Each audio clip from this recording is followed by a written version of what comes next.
Hello, everybody. I'm testing my mic to find out if you can hear my voice. Apparently, yes. Good evening and welcome to this official side event of Slush 2022. This event is called Unicorner, where science meets entrepreneurship. My name is Piia Pasanen. I'm a Finnish journalist and I will be hosting this event. Tonight we are going to talk about the future of food production, the role of science in food production and business innovations. We will be having a keynote speech, and after that we'll have a panel discussion. And after the panel, we will leave some time for your questions and comments. Hopefully you will be active. We're having a catch box here, so whenever you have a question or comment, please raise your hand and you'll get the catch box, and hopefully we get some discussion after the panel. And after the official part, you will have time to mingle and network and also enjoy some drinks and snacks, which you are already doing, which is great. So we will start the evening, and the opening words will be presented by Professor Jouni Hirvonen. He is Vice Rector of the University of Helsinki. Jouni, welcome.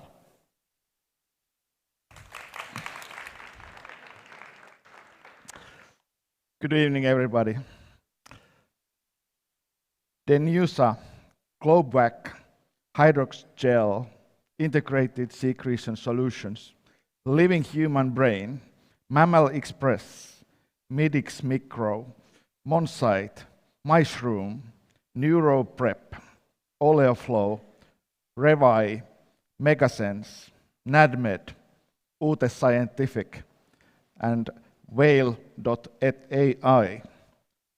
These listed companies or startups are numerous of University Helsinki and Helsinki Innovation Services based initiatives and participating in the Slush events this year as commercialization projects and science-based spin-out companies.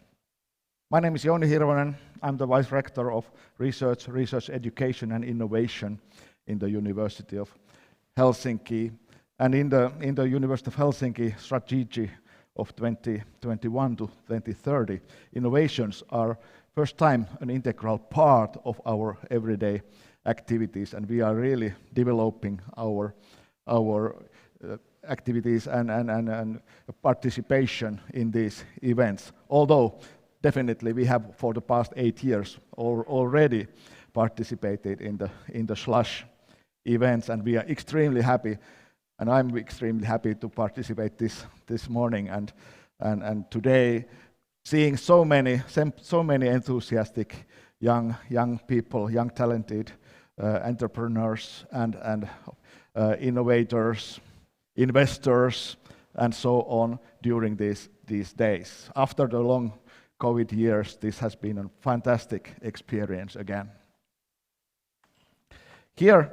This is the Unicorner event here in the Think Corner of the University of Helsinki. This is our stage for this kind of events, and I'm so happy that so many of you have been spending your time with us today. So we will have an excellent talk later on a keynote speech. There will be a panel discussion, as was mentioned, and later on there is room for networking and mingling and having some snacks and drinks.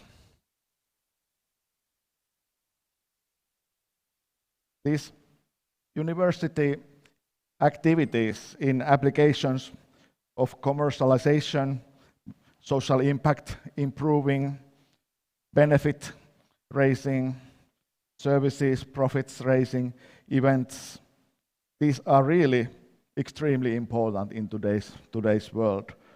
Pandemics, Ukrainian war, economic, energy, sustainability crises have met most of us, and we truly need enabling innovations, curing solutions, and technological responses to make the world better again, to cure these discrepancies that have been reached us lately.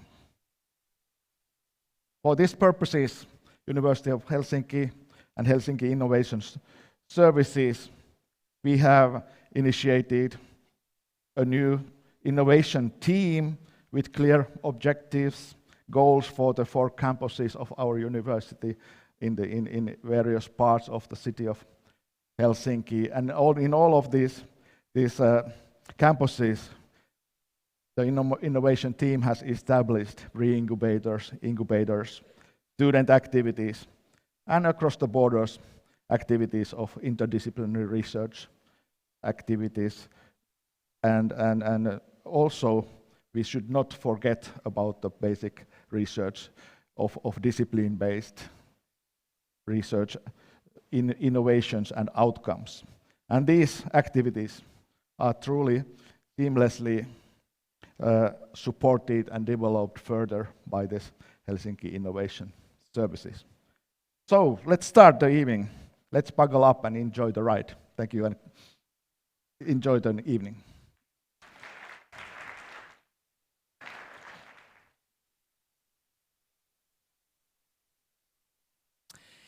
Thank you, Jouni, and we will continue with the program. And now it's time for the keynote speech. Our keynote speaker is Ron Seligmann. He is a senior advisor to the Global AgTech Industry, and he has a strong international experience researching and working with the governmental organizations, corporates, and startups alike. And in his keynote, he reminds us that instead of looking at what brought us here, we need to focus on finding the best solutions to take us forward. Warmly welcome, Ron Seligmann. Thank you very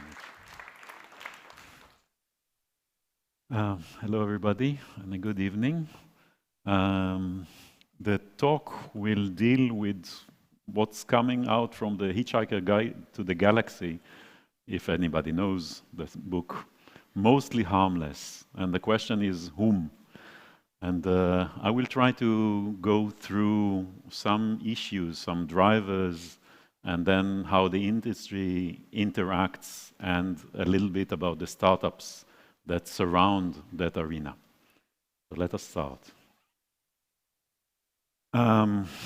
Coming out from the World Economic Forum in 2022, it's a survey that is gathering a lot of initiatives and a lot of thought leaders, and they come up with a sentence saying, consistently volatile with multiple surprises. And I don't think that we can express better what is going on in the world today. When they were asked to put a list of issues, they started with climate action, failure. And that's something that is new for the last few years, because some years ago, when you go to that report, it says climate action. Next, extreme weather, which is relatively easy. Biodiversity loss, which the European has now claimed that they are gaining some issues that it is not a loss but a gain. Social cohesion erosion, livelihood crisis, that sometimes relate again to climate change. Infectious disease, sometimes relates again to climate change and zoonotic diseases. Human environmental damage and natural resources crisis. And when it comes to this type of a relationship, we can say it's complicated. And what do we mean it is complicated? And this is, I was told that the laser doesn't work, but you can see that there is a frequency chart between the years, and then that type of a frequency moves slowly on the scale. And first of all, we must admit it is not the average. It is not the 1.5 degree or 0.5 degree. It is the shift of the tails. And it's the extremes, both the one that is moving from being cold to less cold, and the upper side, which becomes from hot to very hot. And the relationship is not linear, because there are tipping points that slowly we are passing through. And some of the systems might or already did collapse, and we don't really know. It is increasing all the time because it is getting worse, and it is getting worse. It's spatial. It's spatial, meaning that we might say on average 1.5 with those tails that I mentioned, but there are countries that will suffer more than others. If you look at countries that are involved much in agriculture, that means that a lot of people are outside. They don't sit in air-conditioned offices. They work out. And if it goes beyond 45 degrees, and it already does, then those people will not be able to work. And a country that is 80% or 90% based on agriculture will have some very serious issues. So it depends also on the type. And last, it is not stationary. This is something that moves along, and those systems slowly reveal themselves. So it's not only that we manage to find out a model, those models change. I was told by my wife never to show this slide to my kids. It's too frightening. And this is something which is not frightening. This is economical. Each one of those spots relates to a $1 billion loss. So these are disasters. But as I mentioned before, we are not only built on disasters, we are built on the subtle changes. Is it going to be warmer than 45? Then body functions will stop. Is it going to change a little bit? Then apples will stop yielding. And that I see even in my area. So those changes are not huge in 1 billion disasters. They can be in small movements, but making a very huge impact on life. And as you can see, drought, heat waves, flooding, hail, hurricanes, severe weather, and more. And that is happening not only in the US, but they are the ones that having NASA making beautiful charts and showing the realities on economy. What other elephants has already went into the living room? And we don't look at them very often. Some, coming from the agricultural industry, are very much concerned. Water scarcity. I think that California and the region of the San Joaquin Valley is producing something like 90% of the vegetables of the whole USA. They are under severe drought, it was mentioned before. It's climate change, and then when you have less, and you have a resource in scarcity, then you have sectors competition, because industry needs water, people need water. So they are being told not to irrigate, not to wash their cars. We have seen that in other places. Population, the growth is slowing down, but still increasing. And not to mention that life expectancy is going up with disparities between emerging economies and developed countries. Dietary shift is the chart that you see. Dietary shift means that the GDP relates to the diet. The higher the GDP, the more you eat meat. So the diet is changing and slowly converging to the same as it is in the Western world. And you can see that, the countries on your right are slowly slowing down the pace of eating meat. And the countries that are in the emerging economies are quickly catching up. Now there is an interesting fact that people now go more for chickens than for red meat in the emerging countries, in the emerging economies, because of the price. In the developed countries, because of health issues. Allocation pressure of those foods that need to be transported from place to place, and of course, greenhouse gas emissions. Food loss and waste, you know the numbers, it could be 50%. That's the time that I have, you see a lot of food waste, and it is said like 50% of food waste around. And it is much relates to the production and processing, and much relates to the end consumer, us. So how do we do? We have desalinization of water. Coming from Israel, we drink mostly desalinized water. They slowly added some calcium. They later are adding magnesium because of heart diseases and so on. But we drink desalinized water. We have the sea, we have plants, and in some cases, they slow down the production of water because there is not so much need at the moment. But I haven't seen many desalinization plants around the world. So we have modular deployment and we have proven technology, but it's not necessarily an Israeli thing.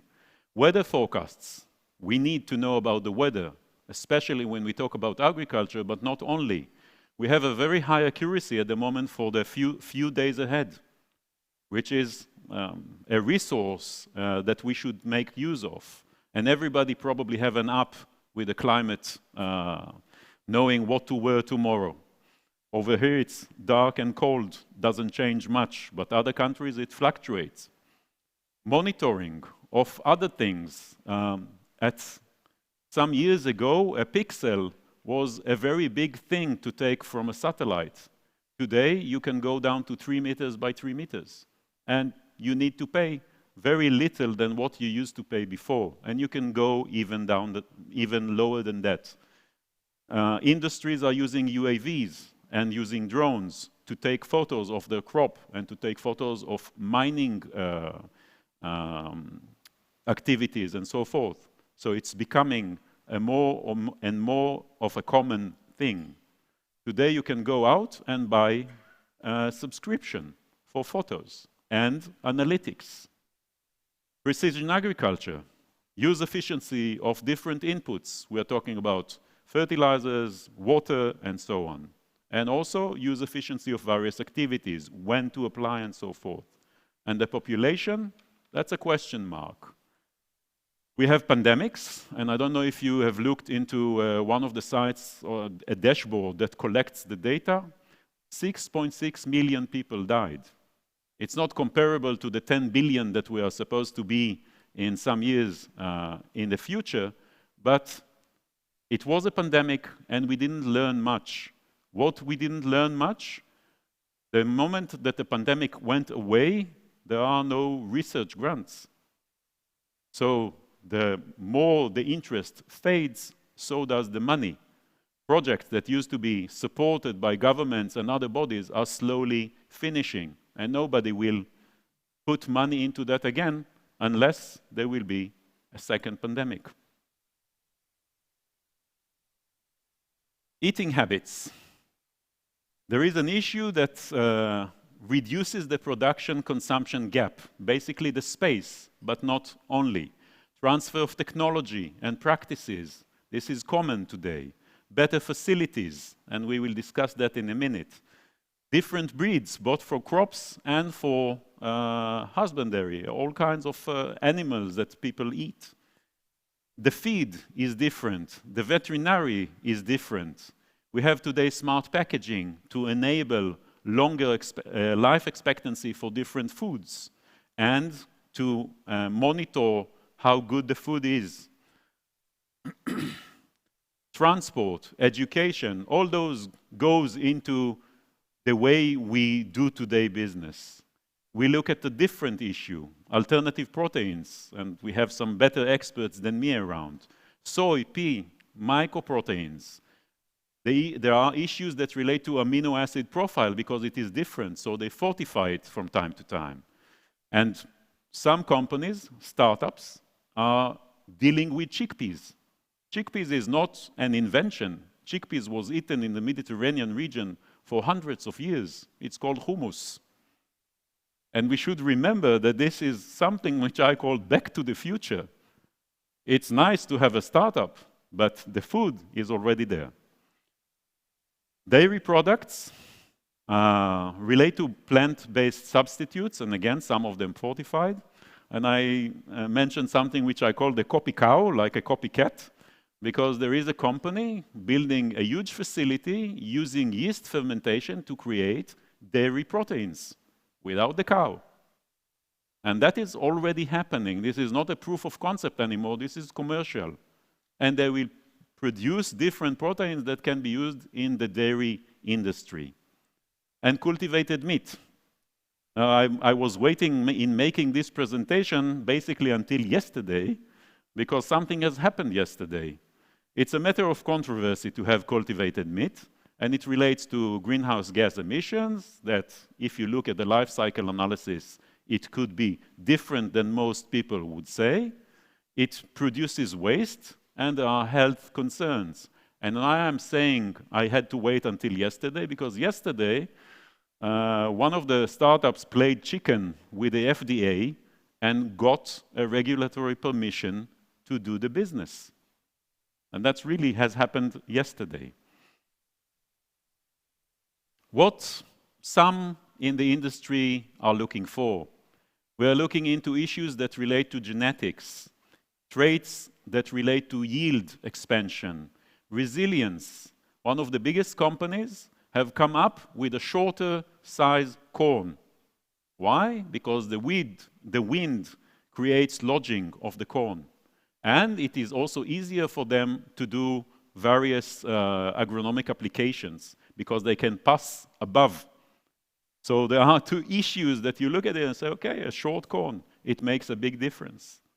Heat resilience, salinity, drought, and protection ready, making those crops protected against various diseases and insects. And we are talking about the major crops like soy, wheat, and corn that are usually invested by the industry and, of course, by startups and other research bodies that are working on those, coming from the university and other places. Some of them semi-private, some of them fully owned by government, so it's a mix. What are the inputs? We are talking about enhanced efficiency fertilizers, as for plant nutrition. We talk about abiotic stress that goes with biostimulant products, which are softer products that are not nutrition-wise. We are talking about biotics that relate to weed protection and disease control, and of course, dealing with the microbiome of the plant roots and the soil, as the world is looking to improve soil health. And the microbiome can be, excuse me for the typo, tailor-made, and also trying to reduce the level of nitrogen given to the crops. And so they are using bacteria that are able to transfer or fix nitrogen and deliver it to the plants. Not only legumes. Digital. Digital is something that all companies are dealing with. Wherever you go to the industry and look into their products, they will always have products and services. And whenever they deliver a new product, they will deliver a digital tool to apply it. Robotics, and just to mention soil, plant, detection, advice, and platform, farm management, including, something is wrong with the it doesn't move. I still have 20 minutes. 18, as a matter of fact. I can continue.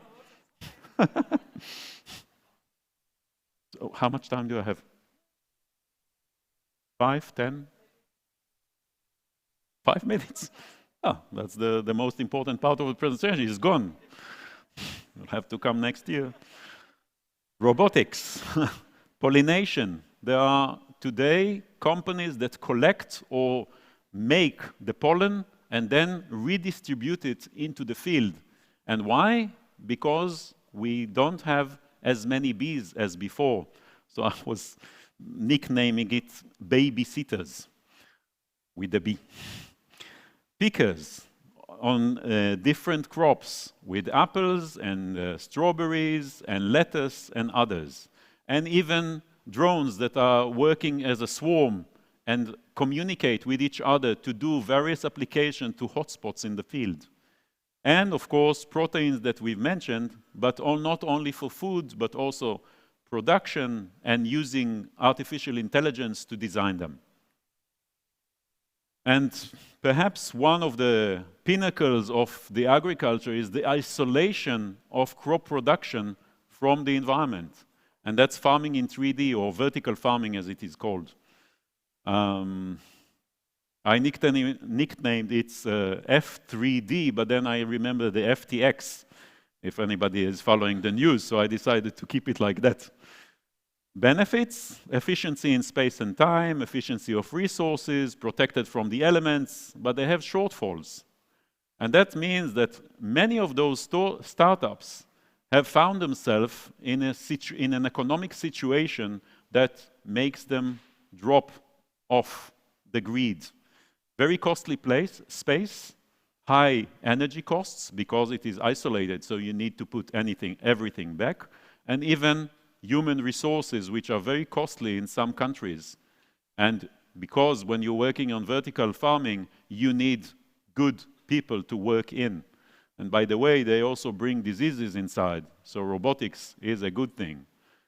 And state of the art, as I mentioned, some succeed and others brilliantly fail, because we had a startup, a large one, that failed a few weeks ago, and we had a discussion on LinkedIn, and the guy said that was a brilliant failure. And I said, there is no brilliant failure, there is a failure. And you need to build yourself in order to succeed, not to brilliantly fail. The industry doesn't really like brilliant failures. Show me the money. I'll try to move quick. Reality bites. Reality bites means that only a small portion of startups become a reality. You need to take care of the market fit, a solution to a real problem. You will need to scale up. That means that the problem that you picked should be big enough to scale up into it, and that the industry will be interested to pick it up. And with years, you see that the industry and investments, various VCs are moving from early stages into growth stages and mature stages. And you can see that on the slide coming from AgFunder 2022, they are missing 2022. These are one-year-old results, and there was a drop due to macroeconomic issues. But still, you can see that there is a shift to mature startups. Who's at the forefront? E-grocery, also innovative foods, but look at the difference. In one, they invest more than 18 billion, in the next, around 5. There is a huge drop. And this relates, if we look at the geographies as well, this relates to the Americas, and a slide that is not here, there is a shift to Asia. And there are a lot of investments moving, especially from Europe, as a matter of fact, into other regions. The US has always been a major spot for investment, but Asia is becoming the new place to work in. Why it is mentioned Give Me Twice as That? Because a few days ago, the US that has AIM, a program to support application and deployment of startups and mature startups businesses, has doubled it from 4 billion to 8 billion. They joined up with the United Arab Emirates and put up double the money that was in the market before. And if you look at those samples that I brought from that program, what they invest in microbial nitrogen fixation and delivery, weather resilience, tree planting in Africa, methane mitigation tech, which is the new greenhouse gas that needs to be dealt with, and climate resilience traits like gene bank and others. And it is made of a mixture of startups, innovation hubs, research centers, and industry giants. And if you look at the list, you will find PepsiCo, you will find, if I'm not mistaken, McDonald's, you will find all kinds of bodies that have joined up, you will find Syngenta, bodies that have joined up and are taking innovation into the marketplace. And they want to do it now, not in few years, but now.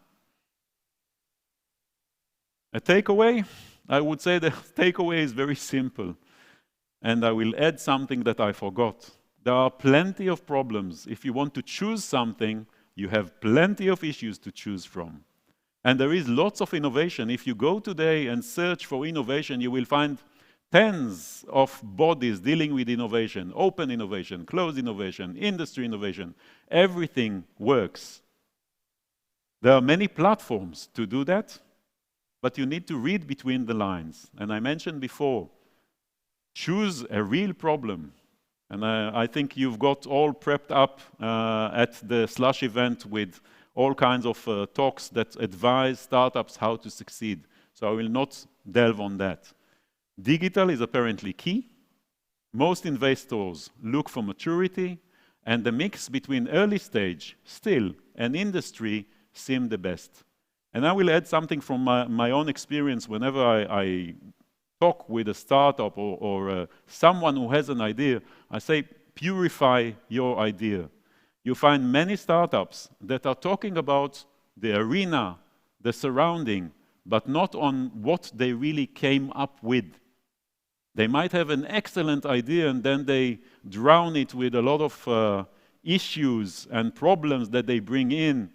And you will find today platforms that are excellent, have excellent products talking about carbon market and commissioning those, which is not their essence. And when you have an investor coming in and this is not your essence, he will clean it up and say, okay, what are you exactly selling to me? I think that's, I would say, if you can consolidate your idea into something that somebody would like to buy because this is a real issue and a problem, that's the best you can do. I'm done.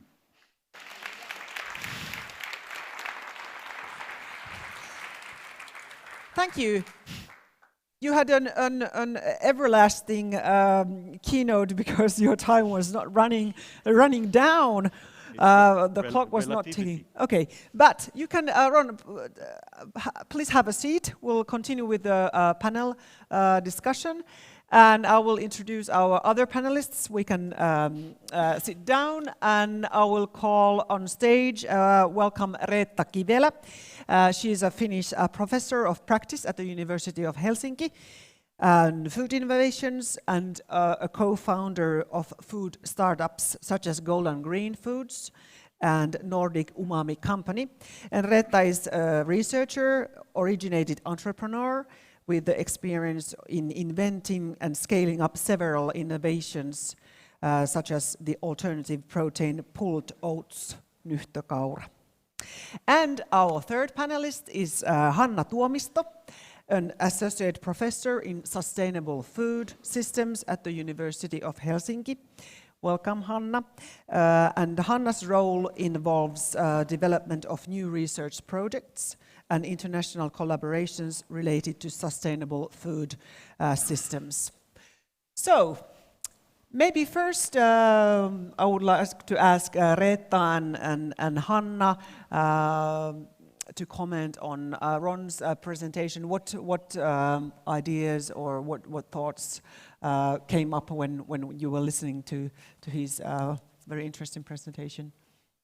Yeah, I think Ron's introduction to the challenges of food systems was excellent. So it's really, food systems are the key when we think about environmental impacts. So it's actually a surprise to many that food systems contribute over 80% of many of environmental impacts, like biodiversity loss, also nitrogen and phosphorus flows, land use changes. It's deforestation is mainly driven by agriculture. If we think about climate change, about 1/3 of all greenhouse gas emissions are coming from agriculture or food systems. And livestock production alone contributes about 20% to greenhouse gas emissions. And also at the same time, environmental changes are affecting agriculture. So it's even harder to produce food, and that's also what Ron was already explaining. And we have still the issues of undernutrition, and now especially after coronavirus epidemic and the Russia's invasion to Ukraine, the number of unnourished people in the world has increased. So in 2019, it was about 600 million people, and now we are in over 800 million again. So it was going down before corona pandemic, but now we are getting worse again. So we really have challenges to improve the sustainability of food systems, but at the same time ensure that we produce enough nutritious food to everybody. Reetta. Yes, thank you, Ron. It was really interesting the way how you put it. So first of all, I think that, you really showed the challenges. And I hope that there was a little bit hope as well, so that we have lots of solutions. But as I saw in your presentation, it's a little bit mess, because we are having these systematic problems, challenges, and we have been harming our systems, and now we are trying to build up like baby bees or some like robotic bees to save our crops. And sometimes it sounds a little bit ridiculous, so let's go to the system reparation and not just try to take one little piece, but that is the world of startups. So we can only have like each of the startup can only have one focused idea and try to work with that. So how to make the change and the effect systematic, that is the next question to us all, and I think you represented this world quite well. Mm. Yeah, Ron, you talked about the big picture, the big scale, and if we continue with that theme, you mentioned many big challenges, but if you think about the food production, what would you all three name the biggest challenges or the biggest questions to be tackled or solved? What is critical? And Ron, you were looking to the future, like from now on to the years to come. And what are the problems or challenges that are most critical from now on? I would say that the orchestrating of the solutions is one that is, at least for me, you can see startups that come with small building blocks into the business, and some of them could have a pivotal role, but there should be a kind of an organization of those ideas and solutions into something that relates to the whole supply chain. Because I don't think that we will solve, if you look at GMOs, they are making solutions to a part that is willing to have GMOs. If you're looking to other issues that relate to new developments of dairy stuff, then they will relate to a specific region. But if we are looking into the disparity between the different parts of the world, I would say this is something that needs to be solved. Mm. Because we are rich enough to eat whatever we like. Mm.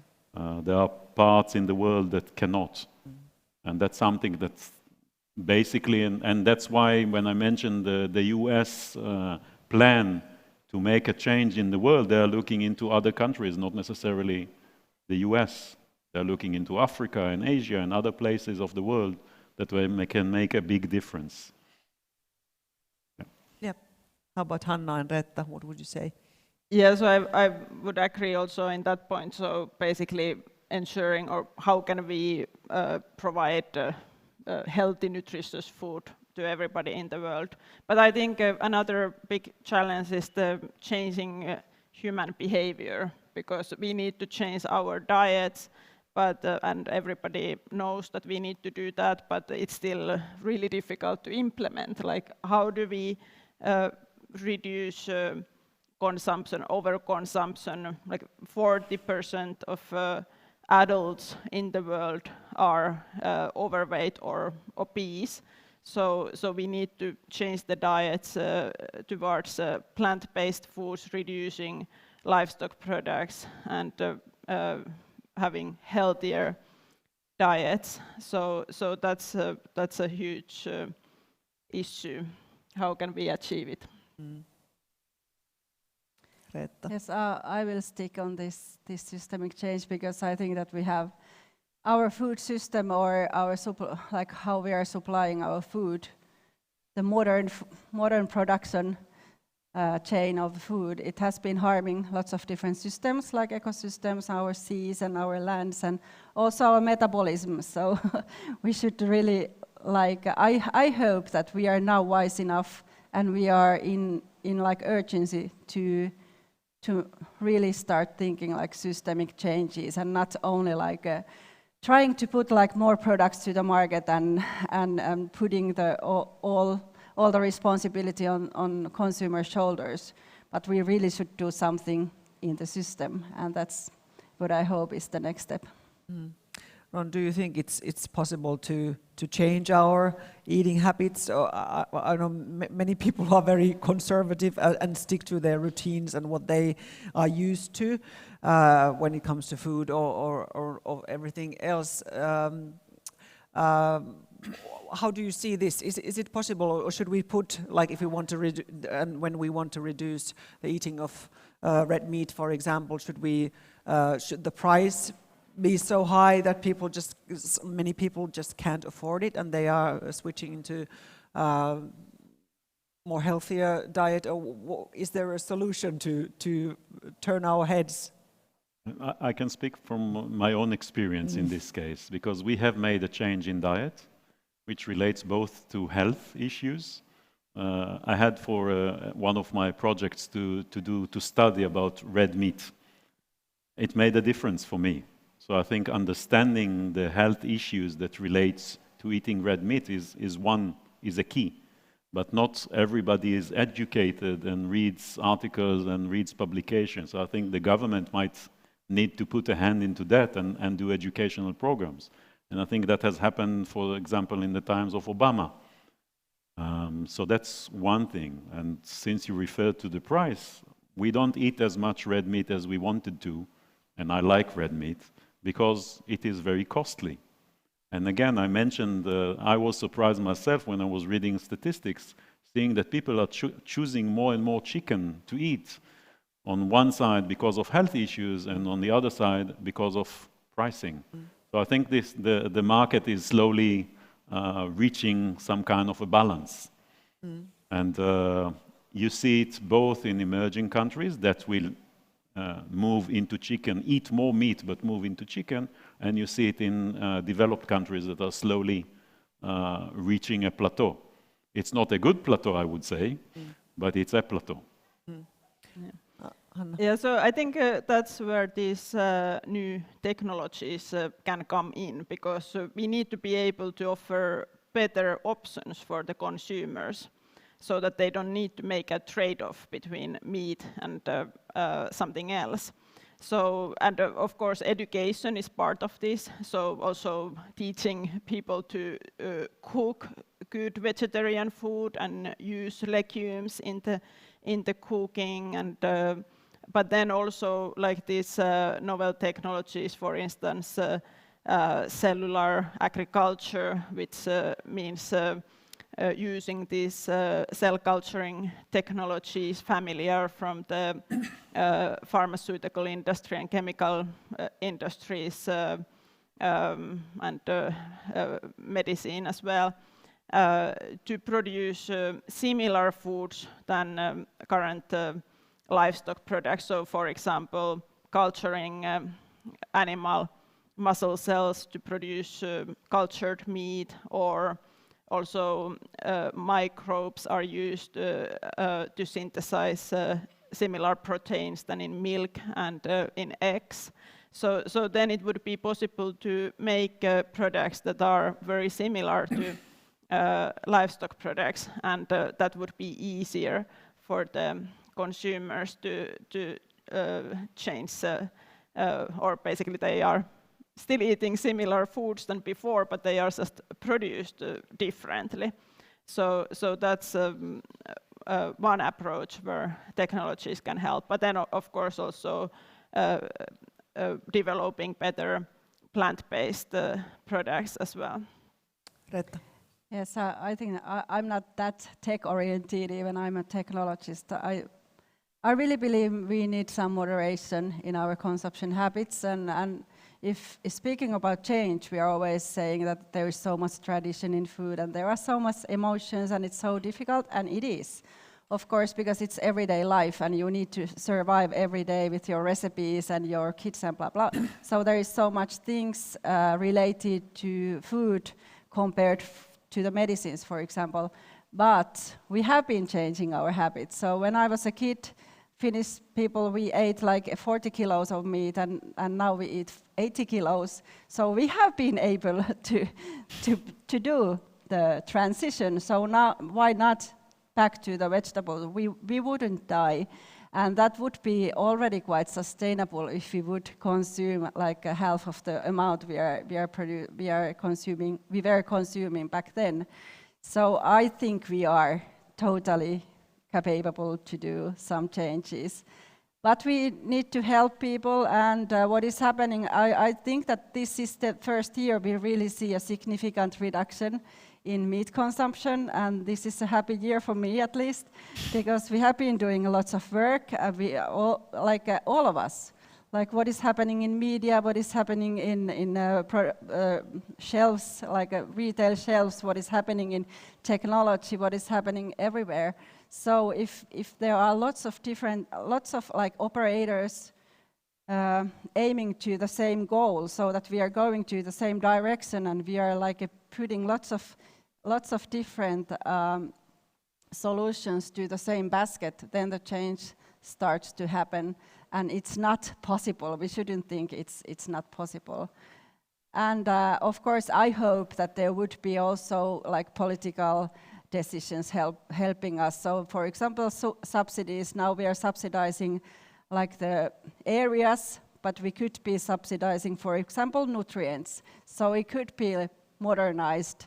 Of course, I know nothing about it, how complex it is and how much there's work, but there is always work when there is a change. So I hope that there will be even more operators, not only startups, not only like young people, not only media, who are making this change, but I believe we can do that. And of course the technologies are helping, but I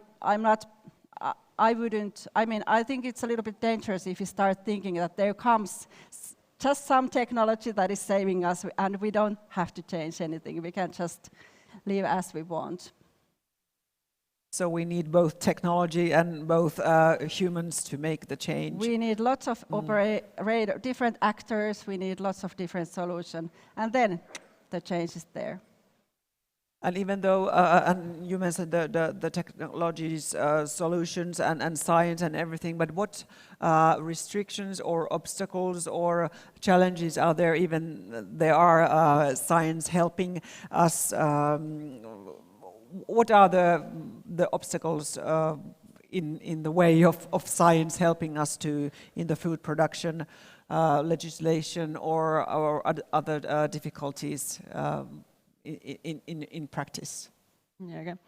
So I completely agree with Reetta that these novel technologies are not any silver bullet solution, so that we wouldn't need to do anything else. So of course we need to change many other issues in food systems as well, and also these, for example, the cell culturing based food technologies, they are still mostly under development.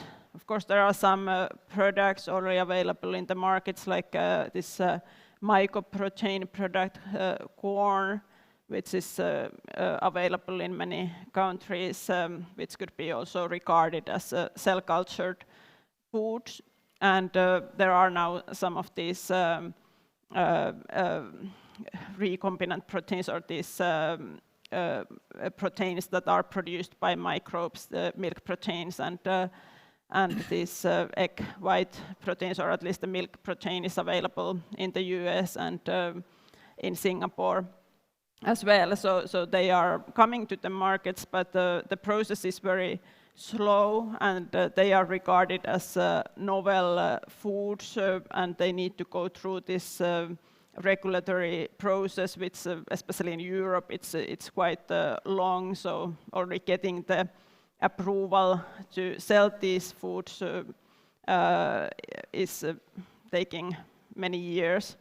But then, of course, there are many issues before these products can be sold in large scale, just related to the scale up of the technologies, getting the price competitive, and also then changing the consumers, or at least there may be some acceptance issues. Of course, many of these products would be first introduced as processed foods, like now there is this milk, cell-cultured milk protein is in ice cream and in cream cheese. So then they are kind of familiar products that the consumers are used to eating, but still, like that, consumers will choose these products instead of the dairy-based. It will probably also take some time. Reetta, when you were developing pulled oats, nyhtökaura, what kind of challenges or difficulties did you have in that process? Or of course, a pulled oat story is a little bit fairy tale story, so there was not so much difficulties at that time when I was working there. But if thinking, because we were the really first ones at the Finnish market, and we were developing, we were creating the whole category. But of course, after that, when there is lots of competition, there is all the time like all new products coming, and the consumer starts to be totally lost. What is healthy and what is not, and what does it mean if something is processed, and what is plant protein and what is some other protein. So I mean, then it starts to be more complicated. But we were the first ones, and I was like living that time. But of course, like, and we wanted to do everything with like a really high integrity, so that it would be healthy, and there are all the amino acids, and so that the process was designed as effective as possible, and so on. But of course, when scaling up and when being in the same competition as all the others, and when noticing that actually no one is changing their daily habits, and it's not so easy to just to like grow the market, and so on and so on. So like a really basic problems that all I would say all consumer food producers have. Mm. Ron, do you have something to add to this? How do you see the role of technology and science and putting that into practice? As I mentioned before, I think that from a very small portions to a platform that can carry innovation, I think they all have a business here. And when you look at the industry, in many cases, they started gobbling up startups. And you can see in the last few years, many companies are eating up startups, bringing them in, and making sure that the ideas that were planted in those startups will be commercialized. And when you look today into the industry, I know better the agricultural industry than the food industry, then you can see that they are all setting up innovation hubs, both open, but also a lot of internal hubs. And they call up for startups to join in. They put up a list of issues that they would like to solve and just introduce them into the company. So they try to accelerate. And I think one thing that is everybody understands that there must be an acceleration from innovation into commercialization. And the first one to understand that is the industry giants. Mm. And when you look today at the industry map, if you look at it that way, you will see that each of the industries have either joined up forces or introduced innovation startups and others into their own system in order to kick it in as fast as they can and to make sure that everything is on track and not to let the startups live their own life and come up with something that they are not interested in.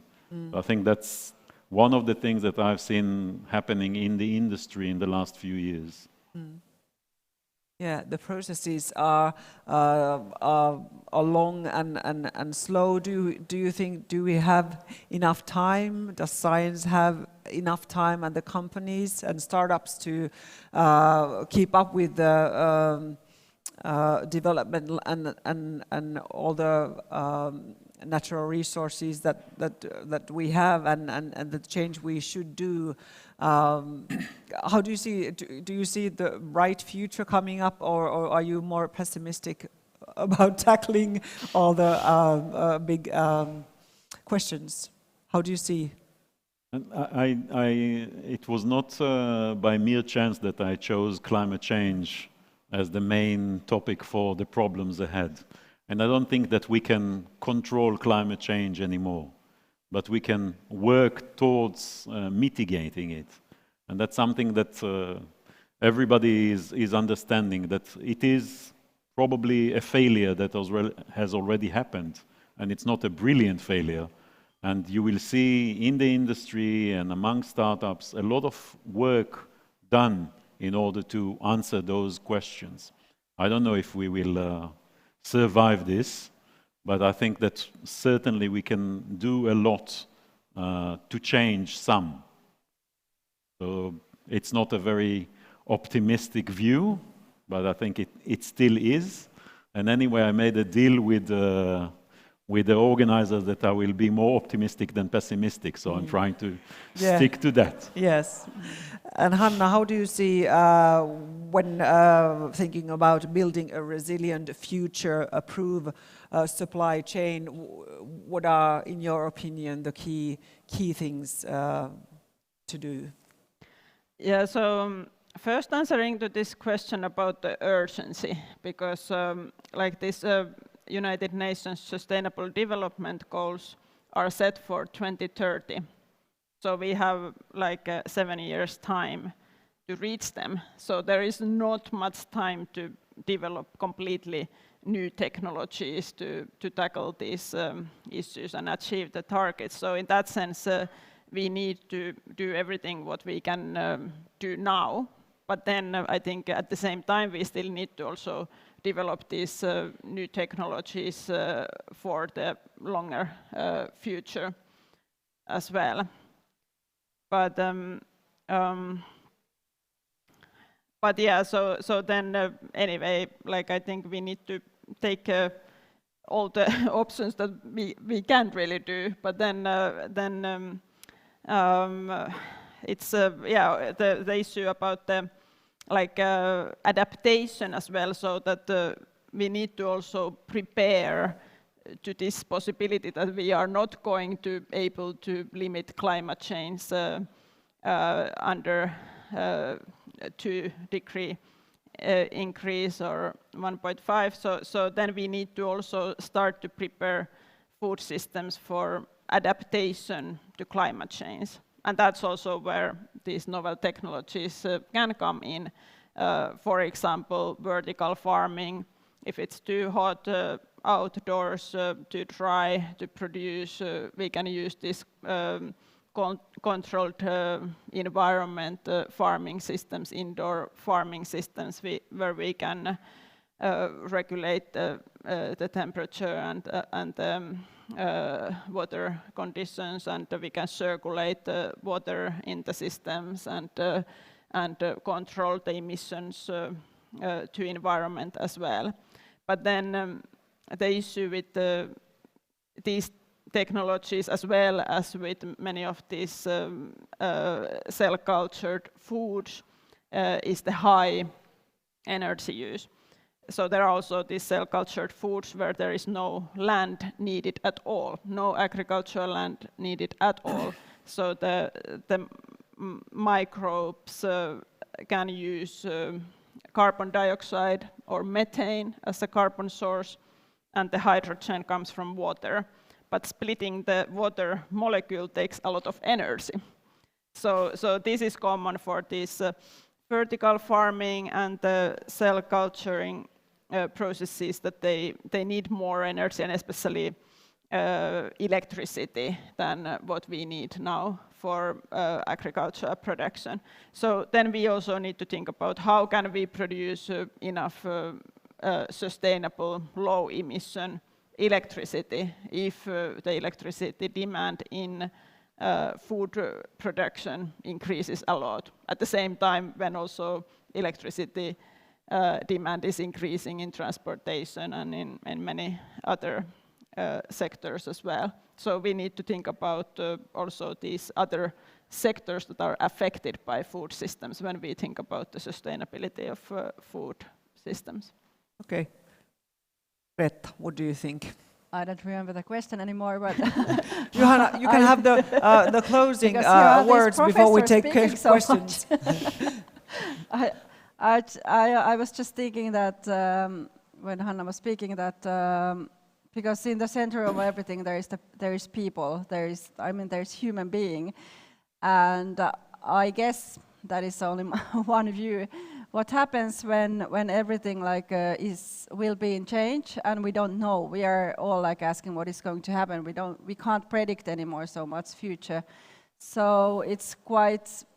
Also it's like food security will be lots of talked in future, and not only how we can secure the nutrients and energy, but also which the people will trust. So the local food and everything that people understands where the food is coming. I'm quite sure that all those things come more and more important. Of course, this is now only my vision.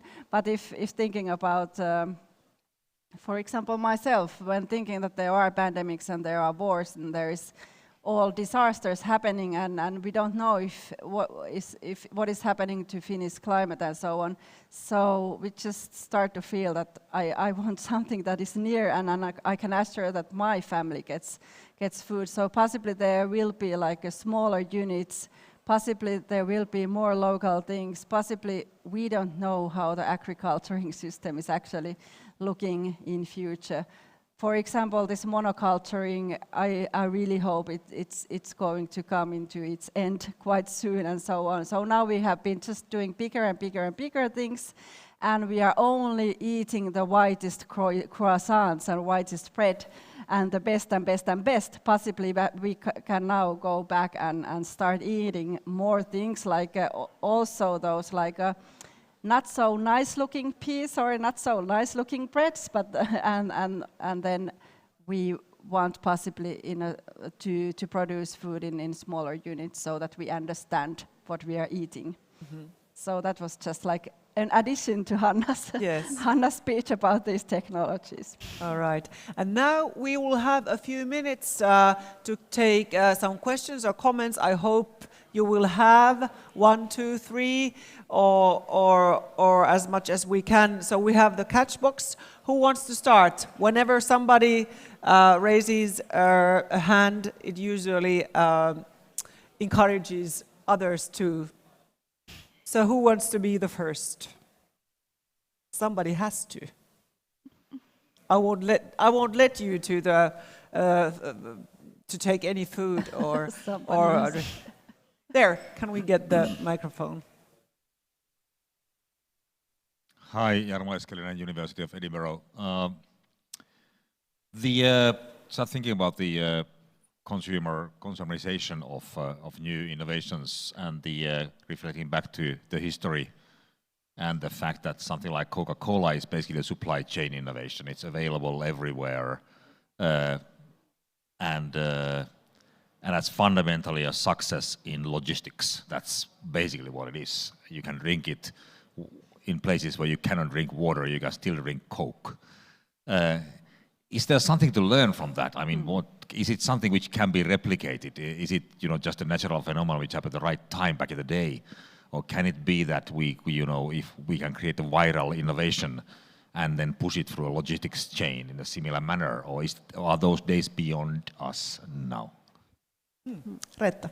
Yeah, definitely. I think that we cannot do any more product innovations. It's more like business model innovation and systemic innovation. So it's something more. So if there is a startup only having a product and technology, it's not enough. They should have something. They should have recirculating or reusing or having something clever in logistics or whatever, but there needs to be something else as well. So good that you raised this up. This is really important.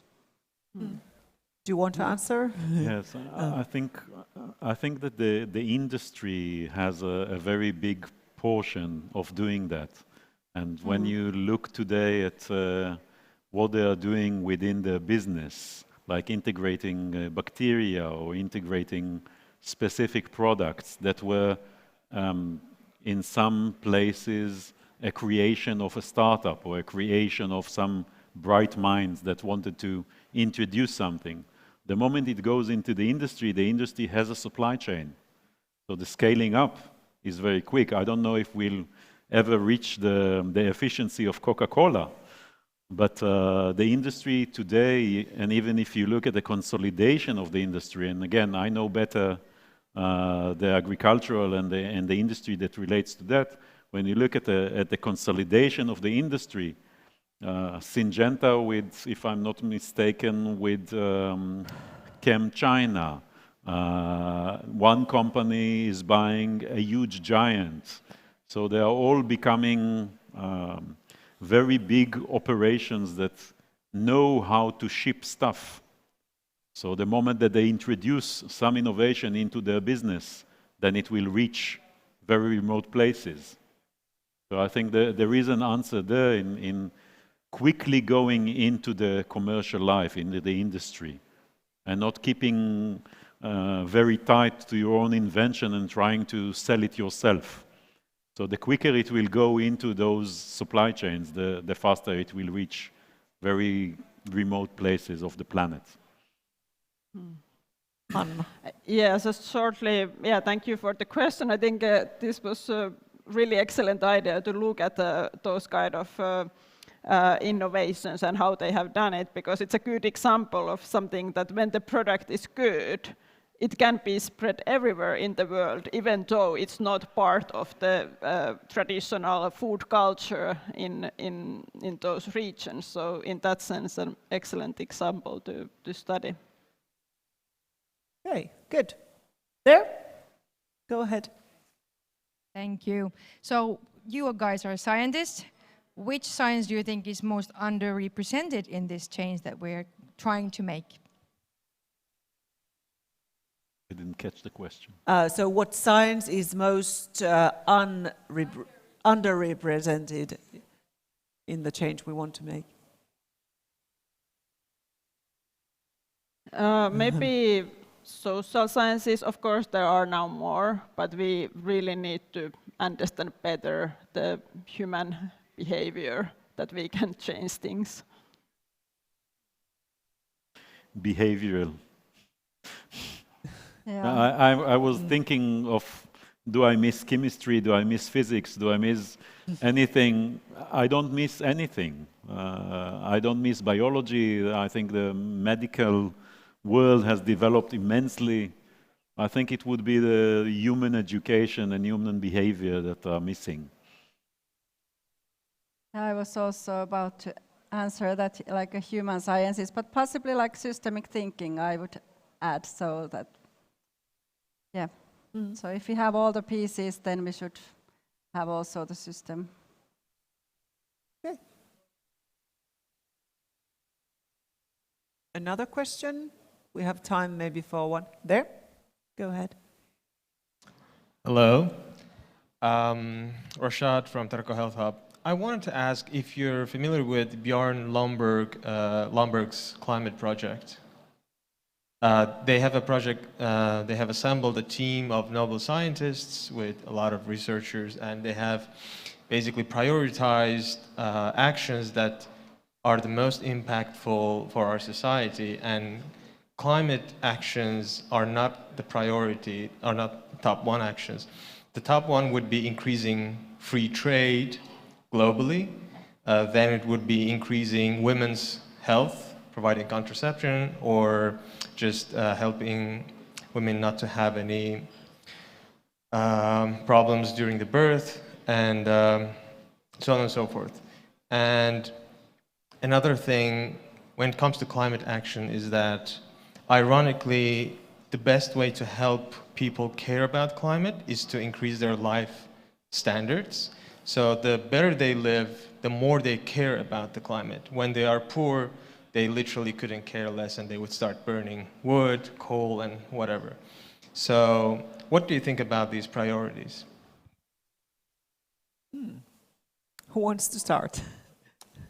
Ron?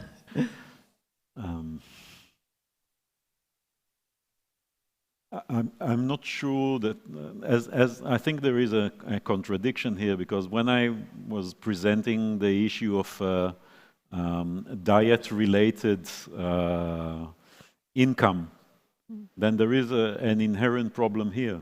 We had a discussion, by the way, in my surrounding about expanding cities and making bigger urban areas and so on, which is part of the problem. And everybody, there was one question: how many people have more than 2 kids? You were basically talking about increasing the human race. This is part of the problem. I don't think this planet can support more people. I think we have an inherent issue that we are too much for this planet. I wouldn't go for birth regulation and anything else, but when we had that discussion, people said, who has more than 2 kids? They are the problem. There is, by the way, in Europe a decline in population because of lower rates of birth, but in other places there is no issue.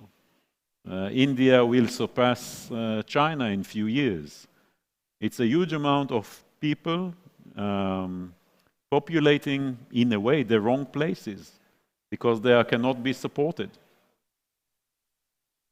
And I would take you again to my climate change issues, saying that those countries will be the most suffering countries. So I'm not sure that making the human race having a bigger population is a solution.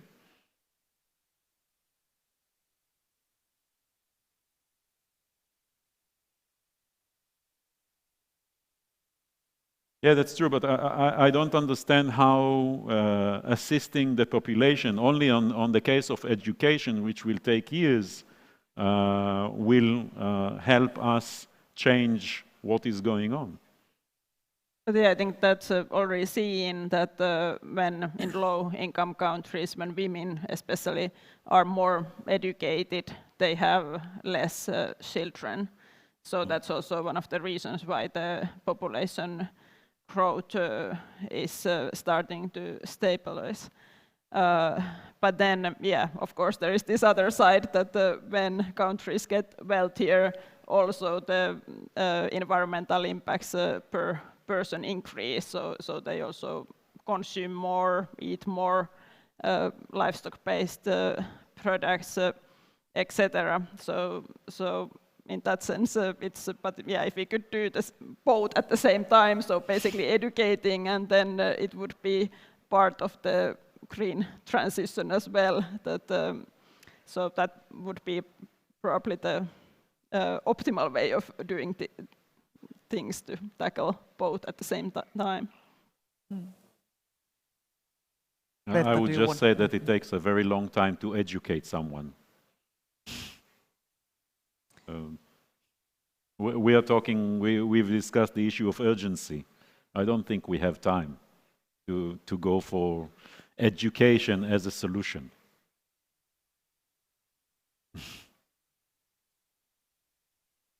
I don't have anything to add. I think that's, I mean, quite wicked question, or as Hanna put it. Yeah. All right. Then I will say that our time is up because it's 20 to 7. So, I'm sorry, 10 to 7. And I will thank Hanna, Ron, and Reetta for being our panelists tonight, and Ron for your keynote speech. And now, until 8 o'clock, you will have time to mingle and to network, and you will see, you will have a possibility to meet the innovators, meet the researchers behind these innovations. And I would like to ask where Global AgTech is located. Just raise your hand or wave or give me a sign where you are. So you can find Global AgTech, you can find Revive, you can find Mushroom, Living Human Brain, Monsite, Denusa, Ola Flow, Hydrogel, Mammal Express, NeuroPrep, Integrated Secretion Solution, Medix Micro, and Megasense, and they are all located over there. So just grab some food and wine and go meet the innovators back there. And until 8 o'clock, you will time to network and mingle. I thank you for coming here and wishing you a very nice evening. Thank you and goodbye.